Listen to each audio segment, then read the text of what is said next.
voted on America First. He won in a landslide. They all claim that this would confer upon him a mandate to use state power to just do things.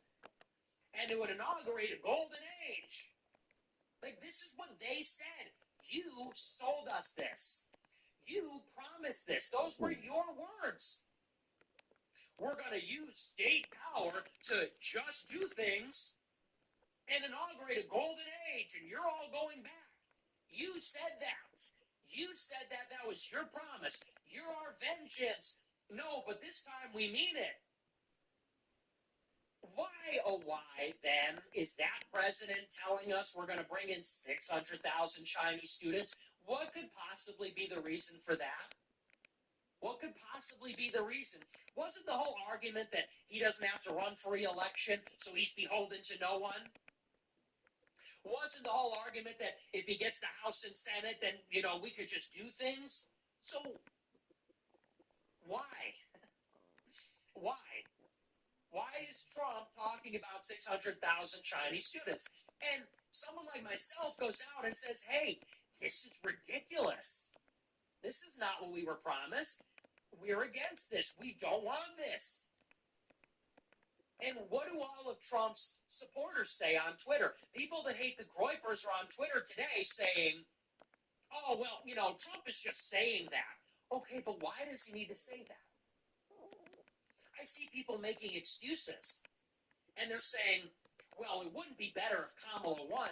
Hang on a second. Who's saying it would be better if Kamala won?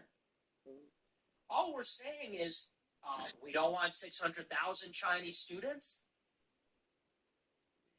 And there's this phenomenon where it seems that Trump's biggest cheerleaders, they have a bigger problem with me than they do with Trump's terrible policies. And this is what we talked about last week with the visas. What is actually the job of these influencers?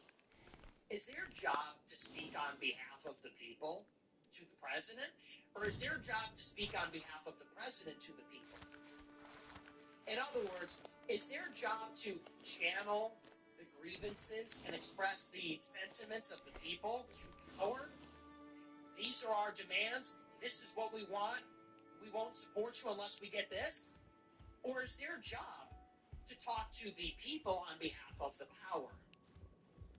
And to explain to the people why they should continue supporting the power no matter what. And when the power betrays the people, here's why that's not a big deal. Here's why they don't really mean that. Here's why that's actually okay. Whose side are you on here? Loyalty to Trump and the GOP is a means to an end.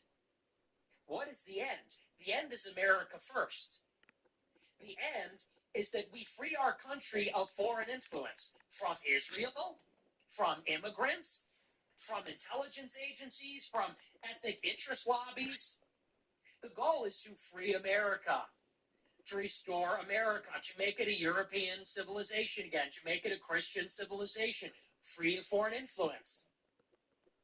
If Trump is not doing that for us, by slowing deportations for illegal workers, by bringing in hundreds of thousands of Chinese students, by bowing to Israel, then Trump must be, at the minimum, chastised, called out, shamed, criticized. We must cease supporting him. We must pressure him. We must voice our displeasure at what he's doing, at the minimum. But they seem to be more concerned about how we voice that displeasure and whether we're still going to vote for Trump or whether we'll still vote for Republicans. Now, let's get to the bottom of it. Forget all this stuff about they're saying, I'm saying. Let's just talk about what's going on here. The reason that Trump is doing this is because the business interests want it. That's why. Why do we get immigration into America at all? Legal, illegal, high skill, low skill. Why is it happening? It's happening because it is good for the people that have all the wealth. That's the bottom line. There are people that own productive assets that make money, and there are people that do not have assets and they sell their labor. There is capital, and there are workers of various stripes.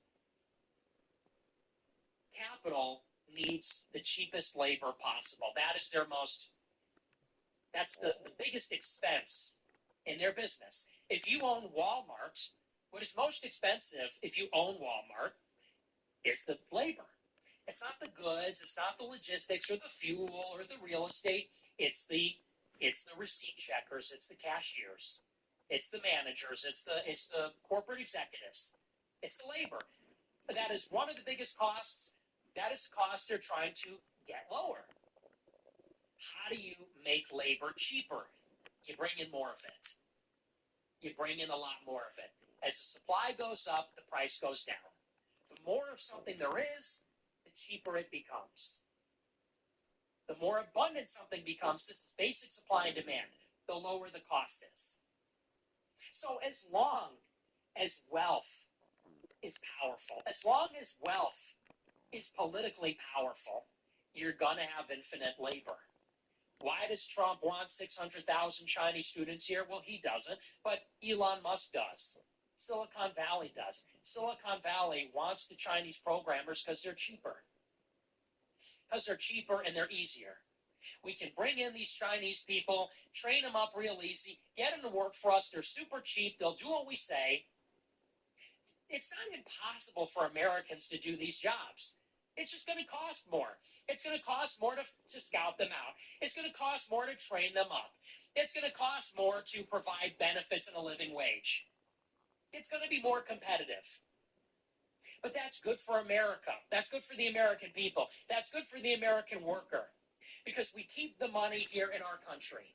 And Americans that live here, that have lived here, are going to get the good jobs. They're going to get the skills that are valuable.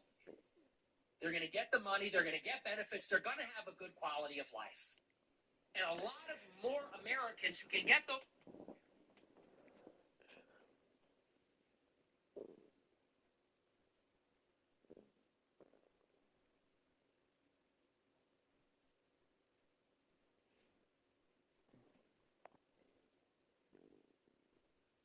those jobs are going to be upwardly mobile and climb the ladder. That's good for America.